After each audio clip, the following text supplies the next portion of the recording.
All right. Hi, everyone. Thank you for joining us for today's USQ Plus presentation, meeting with some of our wonderful conference leaders, talking a little bit about the work that they've been doing, as well as kind of the state of the current Quidditch community, and as well as looking to the future of their conferences too. So with us, I have guests from several different conferences. If you all would like to introduce yourselves, you can say your name, what conference you're representing, the role that you play in that conference, and then just give a very brief history of your conference. If you don't mind, Michael, I'm going to have you kick it off. Sure. Hi, my name is Michael. I started the Philadelphia Quidditch Conference with Josh Cohen. We're both graduates from Drexel University, which is where we played before we eventually graduated. I retired from playing. Josh is still active member of the Quidditch community as a player, so I kind of worked with him to kind of start something in the Philly area. There are a lot of college teams around, and we wanted to make sure that they had something to keep them motivated and going to the next season for whenever that may start. Great. Then up next, we have Big Apple Quidditch Conference. So Christian or Sarah, whoever would like to kick that off. I'll start it off and then I'll shoot it to Sarah. So we started back around 2012. The first e-board had Amanda Dallas, Alex Leach, Shanu Tissera, Clay Dockery, Kerry Donnelly, and a few others. It was created to link schools in the New York City, Upper PA, New Jersey, and Connecticut areas, and just to keep developing Quidditch outside of the USQ season in terms of fantasy tournaments and pickups. And then during the season, make sure that schools are having chances to play each other. Sarah, do you want to just mention a few of the teams that have joined this? Yeah, so I mean, we have a pretty long list at this point of, in addition to the Big Apple Quidditch Conference, we have picked up Maryland, who's part of Atlantic generally, and Drexel as well.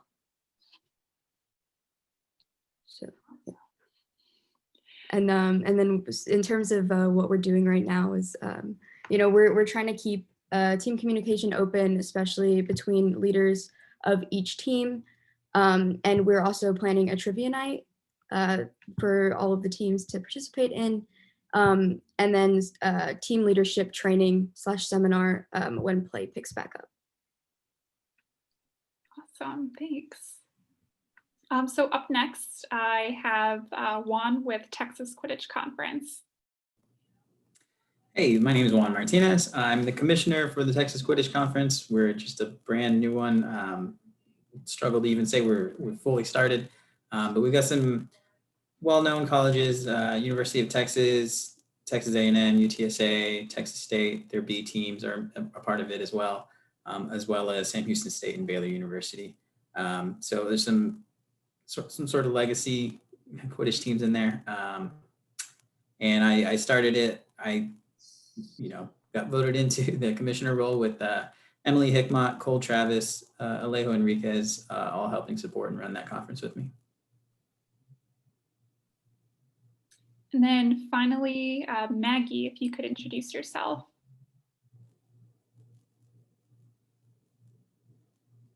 Hi, everyone. I am Maggie. I am the commissioner for Mid-South Quidditch Conference. We are based out of Tennessee. We have been around since 2013. At one point, we had as many as, I think it was like 10 teams in our conference. But the years have not been kind to us, and we are down to 2 right now, maybe 3. And I joined in 2017, and in 2018, 2019 is when they voted me in as commissioner. Thank you. So we have bit of a mix of newer conferences and then some more seasoned conferences as well. So I first want to take a focus on the more seasoned conferences, so Big Apple and Mid-South, and talking a little bit more about some of the events that you've hosted, maybe even talking about any player development, things that you've done, community building events, just kind of go a little bit deeper into programs that you may have done in the past. And I'll have you kick it off, Maggie. Alrighty. So we held one tournament for the I think it was Tennessee area, and we had quite a few teams from the Carolinas. And I think Carnage was supposed to come, but they didn't. And that was in 2017. And in 2017, we also started our Knoxville Summer Quidditch. It is a fantasy style tournament that we play in the off season, where we kind of get the community really involved in Quidditch, the Knoxville city-based community and surrounding areas. We have players coming from Alabama, North Carolina, South Carolina, and all over the state of Tennessee to come play Quidditch over the summer. Normally we have about 3 teams and we play 3 to 4 games in the summer. We have also held Kidditch programs in the past, we went to a church program and a school teaching them how to play Quidditch to the little kids. It was a lot of fun. And Maggie, can you also talk a little bit about the work I know you have been trying to do with rebuilding some teams in the Tennessee area? Yeah, so with a lot of our teams that we had in some of the other big cities like Nashville and Memphis, we have been working on reaching out to those colleges and being able to get involved with their student union. We paused all of those for the moment, but I have a plan for the spring and for next year to really set it off. Getting involved with all of the different socials that students have on campus, because some of us are not going to be able to be in those cities when those things start off. But I have old members that are in that area that used to play Quidditch that would be more than willing to help us with getting teams started off on the ground there. And then once in the fall next year, we have a plan to do a huge recruitment season, including sending out equipment to the colleges where we have interested teams and driving out there and running recruitment and some ref clinics and stuff like that. And how are you kind of connecting yourself to these universities? Are you relying on those like alumni in the area to get you connected, or are you kind of cold reaching out to the schools? So I have relied on a few of our alumni that are in that area to really be able to get my grounds on where I need to reach out. So let's say with the Belmont area, I have 2 alumni there that are interested in playing Quidditch and starting things up. They're looking at doing college teams and community teams. And so they are really helping me with figuring out where we're going to be putting flyers up, who I need to talk to the most, kind of thing.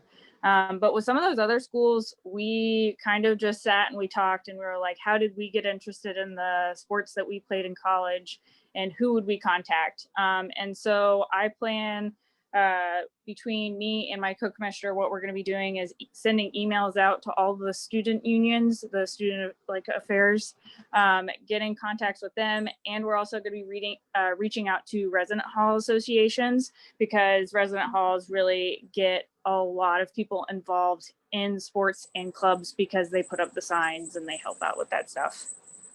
Awesome. Thanks for elaborating a little bit more on that. I didn't mean to like put you on the spot there, but I think it's an interesting story from your conference. It's something that we brainstormed this for a really long time, trying to figure out how to get like Memphis is the other side of the state. It would take me 8 hours to 12 hours, depending on like how good traffic is going to be, to drive to Memphis from Knoxville. So we were like, how do we reach out to these people? Yeah, it's really far. Tennessee is a really long state. I don't know if people realize that. But we brainstormed for forever trying to figure out ways. And my experience with United Resident Hall Associations and my co-commissioner is a recruiter for Girl Scouts. And she talked to me about how they reach out to schools. And so we put our heads together and we planned up how we were going to send out 1 million emails. Awesome. The spreadsheet is scary. It always starts with a good spreadsheet. Always. Well, I'm going to now bounce this question over to Big Apple Quidditch Conference. So talk a little bit about past events, programs, development, things that you've been doing for your teams in your area. Yeah, so I guess I'll start with generally, we always take care of everyone's game requirements for the season in order for everyone in our conference to have the opportunity to attend regionals if they choose to. And then also, hopefully, if they do get a bid to nationals, I don't really know what's happening this time, but that they're able to get all of those requirements in as well. A big thing that we always try and start the season with is like a freshman fly tournament. So we have everyone who is on a team comes to play, but it's really focused on all of the new players who are either like brand new to Quidditch or just don't really have anything like under their feet yet. It's a good tournament that take things slow and really just like figure out, how to run with the broom between your legs and how the game actually works in practice. Yeah, thanks Sarah for mentioning that. At the freshman fly tournament, the first 2 game slots, the whole day is usually unofficial, but the first 2 game slots you can only play if you've never attended a nationals event, or if you don't have a year of Quidditch under you. And it's like lax refereeing. Sometimes we even have like older players mentoring players that are on the field and stuff. So it's really like learn what you're doing. And then on the other side of that, in the spring, this past spring and the previous year, we hosted with a conference basically an upper division and lower division tournament at the same time to help people prepare for nationals, and also have like a big tournament in the spring season for anyone not going.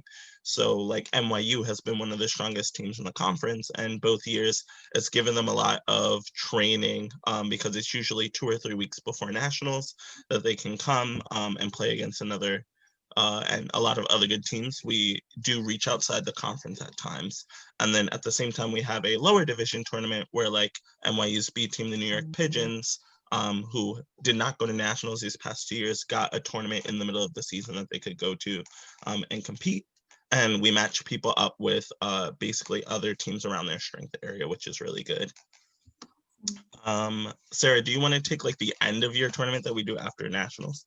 Yeah, so in the past we've had like basically the champions of our conference, like who's like done the best and kind of like shown off for our conference.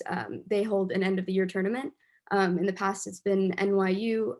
Obviously we didn't have it last semester, but yeah, so we hold a tournament that's basically like for the teams that don't get to go to nationals, it's something to look forward to. And so they don't feel like, well, like what's the point in, playing at the Atlantic tournament and all of this if like there's just nothing at the end. So we've found that having an end of the year tournament is really like a motivator for a lot of teams. And it's also fun for the teams that did go to nationals and did play their hearts out to get this phase out into the summer. For the most part, yeah, just like you get to play one last time. It's all in good fun. There's not like high stakes. So yeah, we found that's been an enjoyable tournament. Yeah, and actually, thank you for mentioning the summer, because one of the other big things that has always been throughout BAQC is like giving people chances to play during the summer. We started out really strong with like every weekend there were pickup games. That's actually where I got most of my experience in the beginning of Quidditch. I was at summer pickups and fantasy tournaments. With the creation of MLQ, a lot of that has funneled into a lot of members of our conference end up joining the New York Titans team. And then we shift back and forth based on the need, because there is a group called East Coast Fantasy Quidditch that also hosts in the area in New Jersey and in PA. And we basically check in with teams on like, do they want a fantasy tournament or summer pickups and things like that, which has been really cool. And we've actually been able to work with Titans sometimes so that college players can come out if they were not able to commit to MLQ and play with some athletes from that team. Awesome. And kind of thinking to the structure of how you do tournaments in a normal season, how do you find that helps with like morale and even like retention of teams? Like, do teams seem to, really benefit from the fact that you offer so many tournament options, even outside of like a normal regional and nationals option? Yeah, so I'll start off and then I'll throw it over to Sarah. I think that like not ever having to consider whether or not you'll have your requirements for regional or national really does ease a lot off of team leadership. And I think that it allows them to handle what other events are they doing or what else do they need to do to develop their team, because they know that like us conference leaders are going to make sure that they have at minimum what they need to make it for a regional. And then outside of that, a lot of teams suffer from, if they're only making the minimum number of game requirements, then maybe if they have 30 people, they can only really play 21 or something like that. And it allows them to shift around their roster and give playing opportunities to everyone. Yeah, and I think, we found in the conference that having like this good, roster of teams that are all in this close area, in New York City, it's easy to get around and it's easy for us to go to New Jersey and to Long Island and play those teams as well. That you don't really ever get stuck in a rut of like, we've played this team so much, they know how to play us and then we know how to play them. We've actually found that a lot of teams continue to reach out together just to play. We have a lot of communication between all of the leadership in each team in the conference. And NYU and Macaulay are often, all in communication a lot of the times. We've actually had instances where we've just decided to meet up for practice and kind of, just like had an unofficial conference game between each other. Sometimes like splitting the team. So it's like Macaulay Beaters and NYU Chasers against NYU Beaters and Macaulay Chasers, which has been really cool.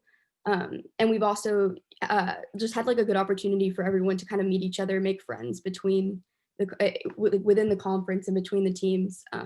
That we've also started doing like social events.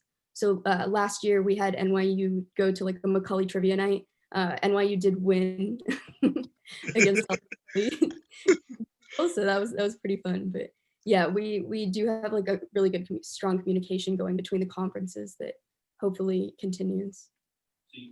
That's a really good segue into kind of the next section of talking with both of our newer conferences and, with this kind of being your first season, and of course, COVID has kind of put a damper on being able to do in-person things. What sort of things are you doing to build bonds between players and teams in your conference without in-person events? And, are there any things that you have planned for this season that you are hoping to be able to implement, whether they be virtual or if in person can happen, that you'd like to see? I'm going to kick this question first off to Michael. Yeah, so PQC was started this year, so we really wanted to, we had no idea the pandemic was going to happen, so we had all these big ideas and stuff planned in like January, February, and then all that got put on hold. So really we've been using this time as like a preseason, like the largest preseason in like Quidditch history, to kind of just like plan as much as we can, figure out exactly what we're going to do. We're all about growing the college scene in the area, so we've been trying to use Discord as a means to like connect everyone together, play Among Us, which is pretty popular right now. We play some other games too, like code words, Pictionary, stuff like that. We're at around 40 members right now in the Discord, which is pretty good considering it's been about a month since we've started. We're hoping to get at least one person from every team in the Discord, so we're about halfway there. I'm pretty excited for the progression that it's been going so far. Some of the things we have planned we're actually, a lot of what we were doing is similar to what Maggie said, where we have so what we did was we created a list of all the teams in the area, and there are about 26 Quidditch teams in the Pennsylvania, New Jersey, Maryland, Delaware area, but of those, 11 of them are extinct. Like, they haven't been around for at least 2 years. So we want to do a big focus on revitalizing those programs like Villanova, UPenn, LHU, Swarthmore, that they were around in the past and they were great. Things were great when they were around, but then something happened where we're not quite sure if like leadership graduated and there wasn't enough recruiting class. But we want to make sure that if something like that happens again, where we can know like, hey, this team is losing half of their players, they're going to need more support from us as a conference, so we can make sure those teams don't disappear, and we can kind of have a steady stream of teams joining the conference and hopefully joining the larger Quidditch community as well. We also want to do a thing where kind of similar to what Alex Benepe did, like back in the day when he kind of went around and really promoted Quidditch, is we want to go to schools that have never had a Quidditch program before and help either host or schedule events there to kind of gain notoriety, and so we can play Quidditch in new areas so new people can be exposed to it, because I think a lot of teams right now, we kind of rely on the same schools, the same fields to host tournaments, so we kind of get the same eyes watching each time, and we're trying to make a big push to reach out to new areas of Pennsylvania that haven't really been exposed to Quidditch, and we know there's a high concentration of college players or athletes or schools there, and hopefully that can help revitalize that as well. And so we're kind of trying to do long term is create sort of like a pamphlet as sort of like a pitch to help schools or like university athletic programs understand like what Quidditch is and what it means to like join the conference, and that'll help with the associated costs of just like signing up for USQ, but also, you know, averaging out the distance between all the teams in the area and saying like, here's the average travel time, this is what like GOS or tournament registration would be, and kind of give them a big picture idea of like, if your school were to have a Quidditch team, what would that look like for them as a school, and what benefits that would come for the students who are on the team as well. So really, we have a lot of big ideas. We're hoping that the season starts sooner rather than later, but you know, even if it's in 2021, we're still excited for when we can go out and do things. We definitely want to do like a freshman / rookie tournament to kind of get everyone back on their feet. We also had this really cool idea of doing something similar to the NFL All-Star Skills Challenge, where it's basically like a set of drills and stuff at the end of the year, so people can kind of like run around, throw quaffles at hoops, and see, you know, how many people can you beat in under 60 seconds, and we can time it, and everyone can get like a ribbon or, you know, a medal at the end. Just kind of have a fun end of the year shindig. Maybe have a fantasy tournament too. So if, you know, teams can't go to nationals, they have something else to look forward to as well. Awesome. Thanks for sharing. Quidditch Pro Bowl skills game. Exactly, Jared. Juan, tell us a little bit about Texas Quidditch Conference. What's been going on there?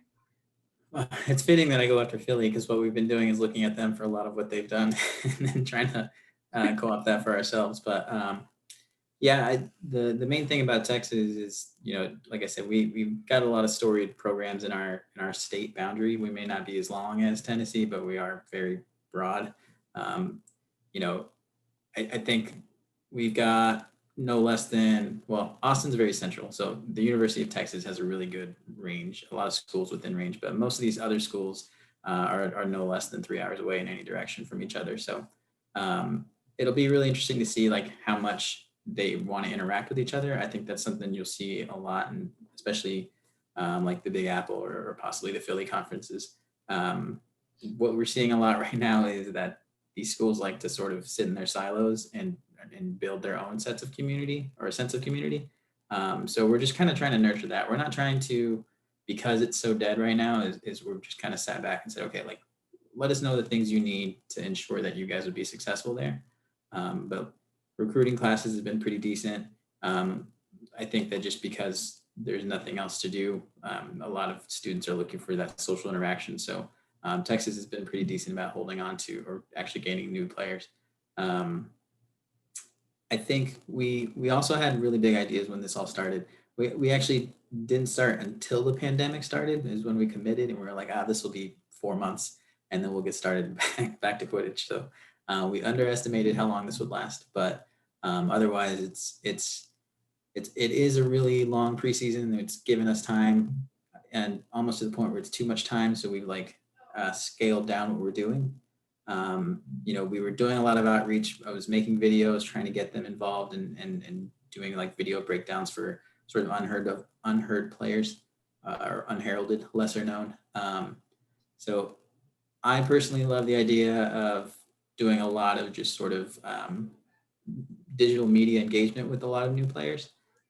Curtis Williams, which is somebody I forgot to mention when I was naming out the officers. He's equal part of the leadership team with us. He has the most ambitious set of goals where he wants to do a lot more community involvement, wants to make Quidditch a much more, daily part of life when you talk about sports out in the real world. So it's really exciting to have him there because he wants to do things that, I look at it and say, okay, we have 9 programs, let's build up these 9. And he says, okay, well, why can't we have 18? So it's really important to have someone like him on the staff. And I think he's a great addition. And the only downside is that we can't do any of his ideas right now because he wants to be out in the community and he's got really good plans written out. I just can't implement any of them right now. So looking to the future, the stuff he comes up with is going to be very valuable. And maybe we'll get him on here one of these to talk through those because he's really, really excited. We actually recruited him. He fills the DEI position in title, but when he reached out to the conference and said hey, I've got a couple ideas for my community team or my club team. Is there something that the conference can help out with? And I was like, well, why don't you just join the conference and then you can run all these things. So really excited about that. But yeah, as far as just engaging with teams currently, it's mostly let us know what you need, guys. We're going to try to come up with some digital stuff, but we're just waiting it out until hopefully next semester there's actually more involvement. Yeah, I feel like there's been a lot of shifting of ideas and just a lot of movement all over as we kind of continue to navigate this. And to your point, a lot of us thought, it'll 4 months, it'll be fine. It's longer. We're still going. Questionable when the end is kind of going to be in sight. And so, thinking to that point of there's still a big question mark of when are we going to be done with this? So a question I'm going to throw to both Mid-South and Big Apple is, thinking to the things that you've had to change from last season to this current season, what kind of challenges have you had there, or what successes have you had? Have you stumbled across any new programs or things that you're doing that you've seen success with that maybe you wouldn't have normally done in a regular season? Or is there anything that you normally do in a season that you're we still can't quite figure out how to get this integrated into this weird COVID season we're experiencing? Hey, I turned my camera off because I was eating cookies and I thought that looked gross on camera. So I will say that the most difficulty is we always want conference involvement to be more than just team leadership. We wanted to filter down to I'd say the average player on the team. And what I mean by average is not playing ability, but I mean someone who walked in Quidditch day one or someone who's been in for a bunch of years. And I think that it's really difficult because you want to have established content for them, but at the same time, you don't want to be forcing yourself on them. Our conference really focuses on the collegiate players, and being real, it's a difficult college year for a lot of our players. I will say that the most difficult thing year after year is that the schedules of the colleges in the Big Apple Quidditch Conference, none of them are similar to each other. So the school year will start around the end of August and midterm season will be about mid-September to after regionals. So it's when we try to do things, no matter what weekend we do it, it's this is midterm. So our players can't, which is difficult. So I will say that the most difficult part has been getting them super involved or even asking them what they totally want for content. Sarah, do you want to talk about some of the programs we did do this year? Yeah, so we did have a fantasy football league go on recently that, had some interest. I think, there's obviously going to be people that don't watch football, that aren't interested in football, that can't join.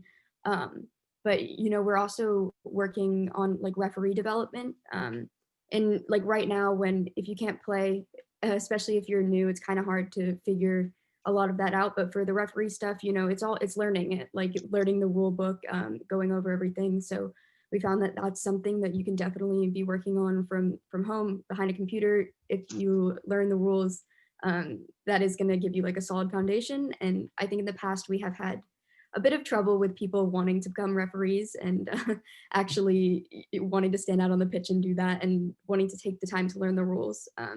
So right now I feel it's like a good time to take advantage of that. I think a lot of teams struggle with collecting referees and certifications.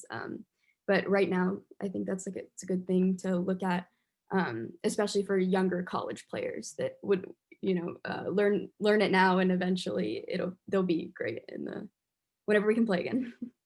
Yeah, just to add a last note to the ref development program, this actually came from the current coach of the Macaulay program. She's a college player, Ashley Torrenti, and I've mentored her a lot. I coach Macaulay as well, and I've coached her since she first started. And what we find is that a lot of the fear of refereeing is that most of the time, like, you don't really have time to practice it. You're just like, we need you to do it on this game. And it's like, you may be refereeing friends at a conference tournament. You may be refereeing a bracket game at regionals or at nationals, and it's your first time, and now you're afraid, and it's really anxiety inducing, and everyone's yelling at you. So we were like, what if we add a few steps before that first necessary game and like talk about anecdotal experiences, especially from college players who have done it, so that newer refs potentials are not just looking at people and going, oh, well, that person probably always knew the rules and was always a great referee. And we don't want them to feel like that, because it's always a work in progress.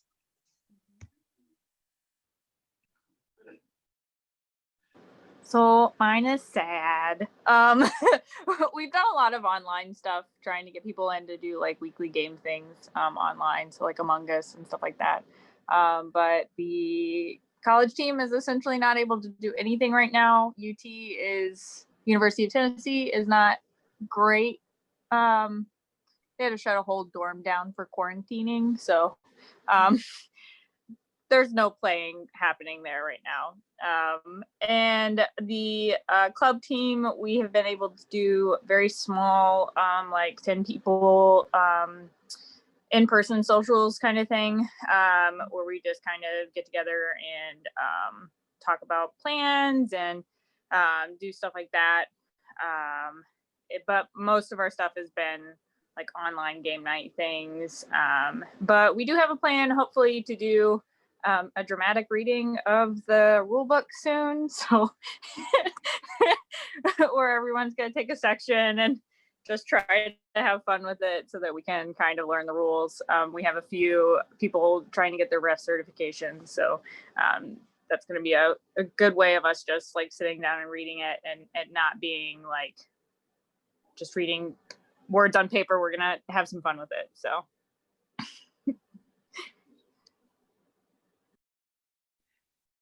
Send out an invite.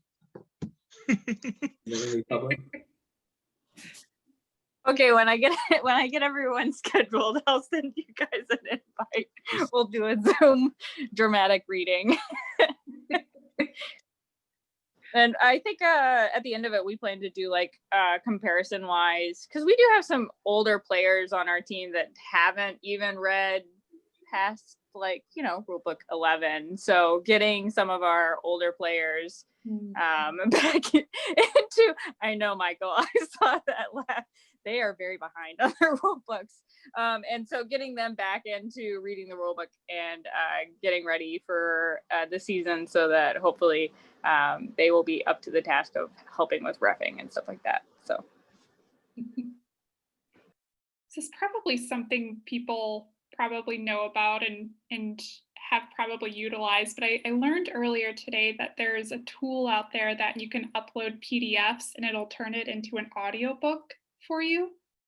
So it's probably something for the rule book that could be done. It's Kim Couch actually posted about it earlier today. I didn't look deeply into it, but it's called Speechify. And I'm sure there's probably other things similar to it. But as you all are talking about the rule book and this being a great time to, kind of dive in and something that you are sort of harping on with the teams in your community, maybe that's helpful. I don't know. I can't wait to hear Speechify try to pronounce the niche Quidditch words. Would you rather have the dramatic reading of the entire rule book though? Yes. Maybe the dramatic reading needs recorded. That's how I USQ feel- release all their rule updates. I feel a podcast coming on.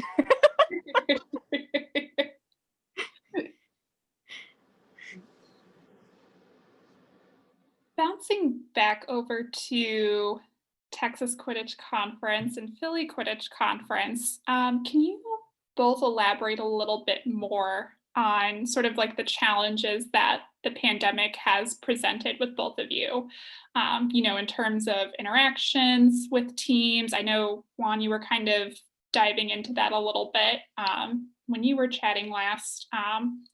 But what things are you finding, and how have you either overcome them, or how are you still trying to problem solve them?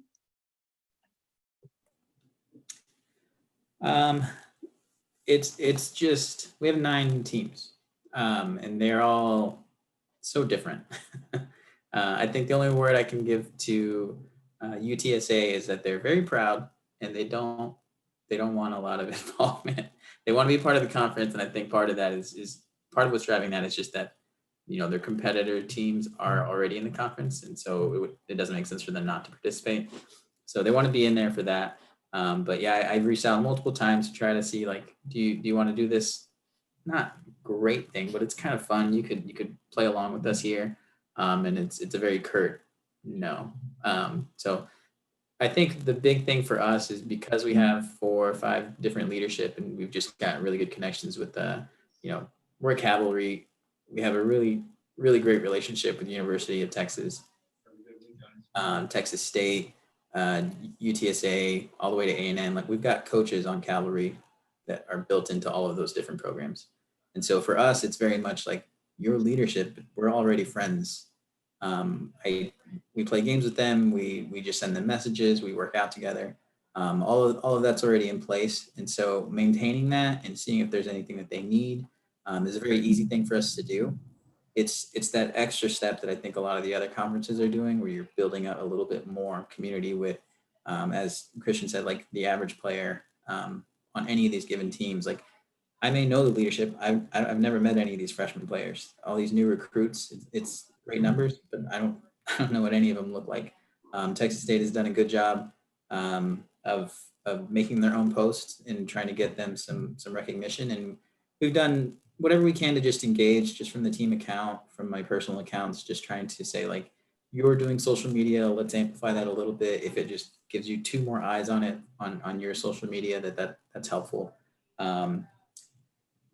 That's our primary driver, is just trying to facilitate that. Like I said, if there was more we could actually do, like Cole Travis, nobody watches more film than that man, I swear. He's seen every minute of Quidditch film he could get his hands on. It's something that I've really tried picking up over the last year. I did a little bit of coaching for Baylor. So I have like this really, I'm wearing a Baylor shirt right now. I have an interest in like driving the hour and a half to go up there. If there was no pandemic, I'd be helping them with practice. We'd be helping UT. We'd be going to all these practices, not quite as the conference, but basically as a conference, and just getting to know them so that when we're at these tournaments, for Texas, these tournaments, we're just kind of hijacking the names of them. So we're not really, we have ideas obviously for having our own tournaments, but the first year was always going to be, let's go to the ones that have already been in place and let's sort of add to them. Let's add filming components. Let's add a little bit of of more competitiveness to them.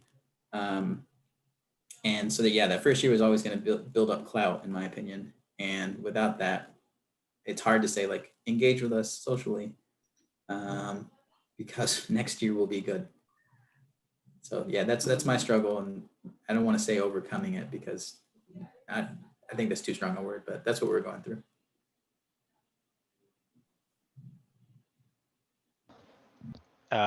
Yeah, I'm pretty much in a very similar boat to Juan, but kind of different because Pennsylvania hasn't had as many or as historic programs as Texas has had. So a lot of it is that things are really hard without seeing on-field playing time in the horizon. So until that's within eyesight for every school to return to play, it's kind of hard to gather enthusiasm because teams are like, oh, let's do this thing, and we like hang out, but like no one's really sure what's going to happen in 2021. Like no one, like I email and I reach out to teams on a regular basis. I try to keep in touch with them, but out of all the teams in the area, only 3 like regularly get back because like they're going through school, like they're busy doing, you know, whatever it is they're doing. And as long as they're within their own team, they're hanging out and they're having a good time, like that's great for them. But we definitely want to kind of build some sort of community within the conference area. And really like perseverance is the only thing really driving us. Like we can't, you know, if we give up now, it's going to be a lot harder to just pick things up from nothing, you know, whenever the season starts. So we're just trying every week, every month to do something. We're lucky to have multiple people with arts, graphic design, video, and filmography skills. Like that's like their full-time job outside of Quidditch. And we're relying on a lot of alumni and club players in the Philly area that they're more than welcome. They're more than willing to go back and like help their, you know, alumni or local college teams that they don't have any alumni because they're a brand new program, but like, hey, this guy lives like 10, 15 minutes away.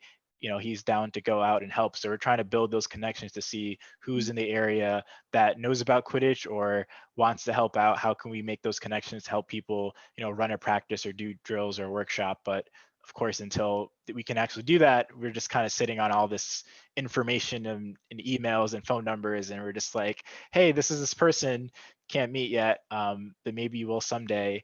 And reaching out to team leadership is also really hard because a lot of people have graduated between 2019 and 2020. So reaching out to the posted team leadership on like the Facebook page or their website, like that information is out of date, and a lot of the transfer of power or leadership hasn't really happened yet because the last season was cut short and this season is kind of like up in the air. So it's kind of unclear for some teams like who's in charge or like who I should be talking to. So sometimes I just reach out to a player, it's like, hey, you're still a junior, like what's the deal with your team? And they're like, I don't know. Like, and that's kind of weird because I can't really like help them figure it out if, you know, they're on the team and they don't really know. So sometimes it's, you know, a waiting game, reach out to people that are there and reach back out to me, keep tabs with them, try to invite as many people to the Discord as possible just so we can, you know, casually talk and not just only be about Quidditch every single day, but just, you know, kind of get to know each other, build those friendships. Yeah, I think what we're going to try to do is have like a Premier League type point system for the conference so that we're going to try to encourage teams that when they can play, that every like game matters. So if you win, you get 3 points. If you lose, you get 1 point. And if you don't show up, that's 0 points. So even if you show up to a tournament and you lose all of your games, like if you lose 4 games, it's 4 points more than a team that doesn't show up. So all that will hopefully add up towards the end of the season. We're going to try to get a trophy and try to have some sort of big, like, this is something you can want to work hard for, you know, that isn't nationals, but something not as cool, but just as cool in our eyes for the local area. Yeah, we're just trying to hopefully build hype with some of the social media that we're doing. We have a lot of cool ideas, and we're trying to do something interesting with the Adobe suite where we can make a template for like very quick videos and graphic edits. So that way, like someone who has no idea how to do anything with Adobe, all they have to do is like change the colors to match like the team's colors, update the text on like a document, and then it generates the graphic for them. And we're hoping that can be something we can use long term. And if it works really well, we can like anyone in the Quidditch community can use it to just create like a video graphic or a transition for, you know, to highlight, you know, a sports match or a play of the game or something like that. But those are all long-term goals that we're slowly building towards, and hopefully we'll keep doing that as we go on. So I do want to respond a little bit to some of the things that like Mike and Juan said. I think were really good. First, I just want to say, I hear you. I feel that like phone booking thing that you have to do at times when like you're trying to make a team like come back that's been like struggling in the past, and like you don't know who's in charge, you don't know how to find out who's in charge, and it's just sort of like linking like who through the team. I feel that, I understand that. Something for both of you, I think that y'all have really good ideas, which is important because you'll never stagnate. But I don't want you to think that if you're not able to do everything you set out to do, that that's bad. So I started in conference leadership when we were actually on a decline. After like a season where like a lot of teams were unfortunately really siloed, and it just got to a point where like we were really only a conference in name. And at that point, like we didn't even have an e-board. It was just me. I was the commissioner, and then like that's it. And the previous conference leaders were not only graduating but moving away from the city. So like I could message them on Facebook and ask for ideas, but like they're in upstate New York, like they are not able to actually help out with things. And what I decided was that at my bare minimum, the conference would give everyone their game requirements, and I would make sure that like teams were submitting their enrollment, knew about regional transfer requests, right? If they wanted to go to a different regionals, and like knew what they needed for nationals requirements. And every team had that. And then like after that, like we were able to build more back the next year, right? And more things that we wanted to do. And I got like some club members involved with like mentoring college players and things like that. And now like I have a full e-board, and also like shout outs to Kellen Cupid from NYU, and Naresh, who just graduated from Rutgers, and Natasha from Nocturnes. They fill out the rest of the e-board, and now like we can do so much more stuff, and we build that a lot of that trust. I think because you're like newer conferences, you're building that trust. And it is difficult during COVID for them to see. Like I was lucky when I came in as conference leadership, I was showing up to people's practices and talking to people at tournaments and stuff. So then when I was reaching out online and I was like, hey, you should like do this thing, it's like, oh, that's Christian. He's always really nice and social and helping out with stuff. So it was easier to get them to say yes to trying stuff out, and like getting their friends to try stuff out.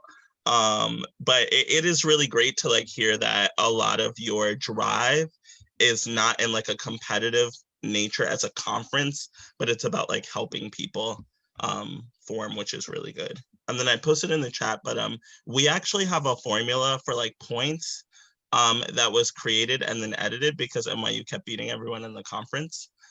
So it is you can earn points like 4 different ways. So if you win out of range, you get a certain number of points.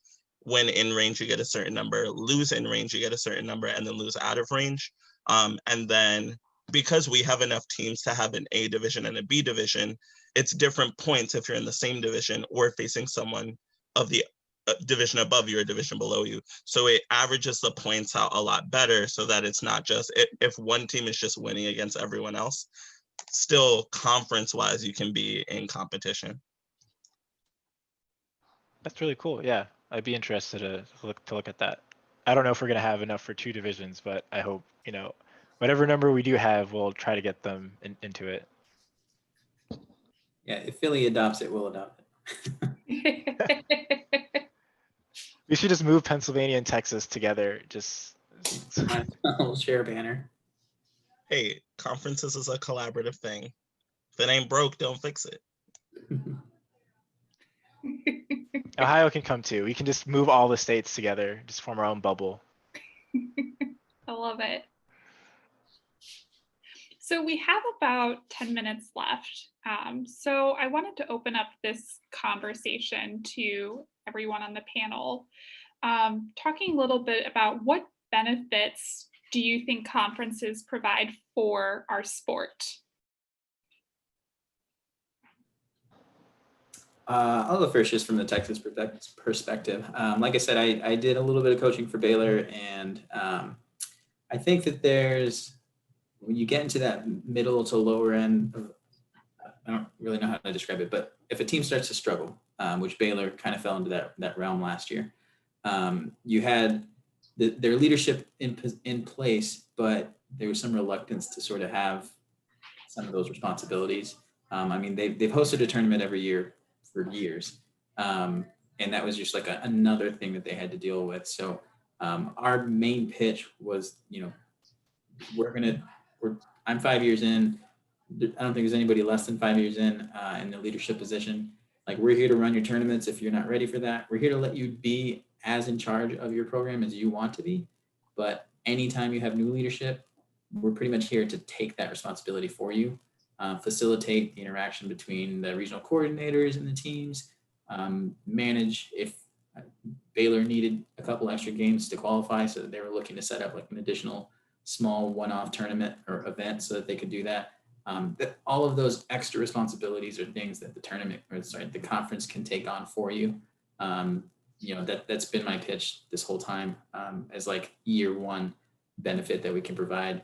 And then past that is when you start making it more fun and more engaging, make the tournament day actually engaging, instead of you basically play your game and go sit in your little tent and hang out with only your teammates. Trying to just make it more enjoyable of a sport.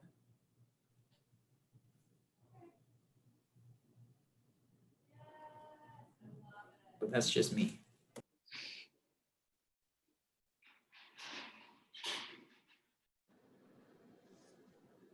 All right, nobody else will jump in. I guess I will. I think one of the biggest things for me for being a part of a conference, when I got started in this, like the conference was kind of getting its feet on the ground, and the leadership was kind of wavering. And the biggest thing, like when talking to average players, going out on the field and talking to them, they were like, yeah, but like, how do we get these resources? Or how do we talk to, USQ or something like that? And, like I get to step forward and say, hey, what resources are you needing? I will see if A, the conference can do it. And if B, the conference can't do it, then let's take a step higher and see what USQ is up to and what they need to do, kind of thing, to help facilitate whatever it is resource-wise you need. The other thing that, like wise for our area, recruitment was, starting to fall, kind of thing. And so talking to other conference leaders, I was able to give those resources to University of Tennessee at the end of last year, and being able to be like, hey, so I talked to this conference leader and we have been, they already have all these resources for recruiting. Why don't you take this and see how it goes, kind of thing. So that next year when we start back up again, you'll have people already that know your name, kind of thing. And that's the other part of being a part of a conference, is your face is out at the games and you're the one making those connections. You're the one making the community better, as Quidditch is. Because a lot of times, like when we went to one of the tournaments that the operators were holding at Appalachia State over in North Carolina, I was like, hey, go talk to at least like 2 other players from different teams. I was like, go have fun. Like go socialize. And so I made all of our teams players go out and talk to them and make connections, so that when they go back and they see that team again on the field, they get to be like, hey, how's it going? Like, and it becomes more of a community tight-knit kind of thing, rather than, just teams hanging out in their tents. I think that's such a great thing that, conferences provide as a benefit, is just an extra layer of community building.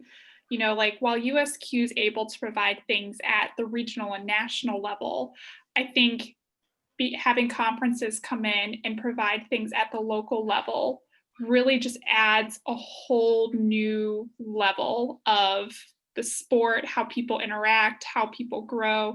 And I think just how confident and comfortable people feel in the community too, and with their skills and resources too. Especially with, like running snitch clinics and ref clinics and stuff like that. I feel like that getting, your players involved in something that seems scary, like snitching. First time you step on a field and you're watching snitching, you're like, what is going on? But if you run snitch clinics and get them involved in it, and you're like, hey, this is a lot of fun. It's not as terrifying as you think it is. Like it's not that terrible. Like, come play. Like they realize, oh, okay, like this is something feasible. It's not like this, terrifying thing. It's actually a lot of fun to do. And so we end up with stronger snitches because of it, or we end up with refs that are a little bit more confident because they're out at a ref clinic and then they go to practices and they start reffing, and then they're able to start reffing at tournaments. I think that something that's really important for conferences is that conferences take it upon themselves to care about what's happening to every level of team. I think that it connects people who would not normally have connections. 2 years ago, for instance, David Fox and CJ Jr. of Bosnia came out to a Macaulay practice and helped mentor some of the chasers on their offense. And it's players of both of those teams have met each other from a conference BAQC fantasy that's happened. Things like that. It really helps. Again, I see the average player, it's you could pull a random player from a random team, not someone who has a lot of name notoriety.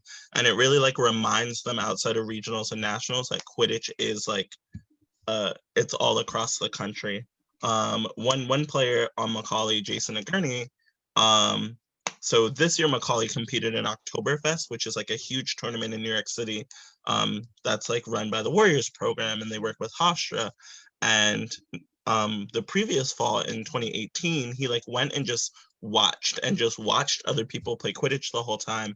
And that was really the first time outside of regionals and nationals where it's a family team experience where he watched a lot of other Quidditch. And this year he actually traveled with me to Mid-Atlantic regionals and watched people play Quidditch and commentated some games and snitched and just had a lot of fun. That wasn't just Macaulay traveling to a tournament and then competing together. And I would love to see more conferences continue to do that, because it really grows the world of Quidditch for players when they see and interact with other teams and other events and things like that. That could also be a future teammate of theirs, as when they transition from collegiate to club division, creating those bonds early on. I think it's a huge benefit too. Yeah, really quick, also jumping off of what Christian said, I think that building a community that isn't just competitive 100%, but more about forming relationships with each other. Because I think that if we can make sure, at least for PQC, that each team is self-sustainable and that they can survive long-term on their own, that's great for us. We only have to worry about scheduling games. But if we can bridge the gap between the skill levels of teams, or just the camaraderie by having snitch workshops, seeker workshops, referee workshops, stuff where it's not just one team's really good and because they just want to win, they're just gonna defeat all the other teams and not really help them out because that's their competition in their eyes. But instead it's these are our friends, we want to help them get better so that we can both get better together, and that makes all the games closer, makes it more fun and interesting for everybody in the region and the conference too. So definitely having Quidditch that isn't just about going to win and play, but just hang out, get to know each other. If more people show up just to spectate than to actually play, that would be amazing. People care enough to be there, hang out with their friends, and not just throw a quaffle around. And then we can compete with other conferences. I'm looking at you, MQC. We coming for you. The next evolution. I was about to say, going off of what you said about commentating, I think it's MQC that's doing all the commentating work and the the statistical work with Quidditch games. That is really cool. And hopefully one day MSQC will be able to get to that point where they can do those things like that, because that's awesome. And I want to give all of the stats to MQC. I will say Naresh on the board work with Keegan and put out a lot of interesting stats around team histories and stuff. Yeah. They're working on Fast Break Quidditch, which has a website and stuff. Just another shout out. Yes. So we're at the end of our time. So I do want to round out with one last question, which I'm going to have all of you answer in 2 sentences or less. So question is, what advice would you give for anyone who wants to start a Quidditch conference?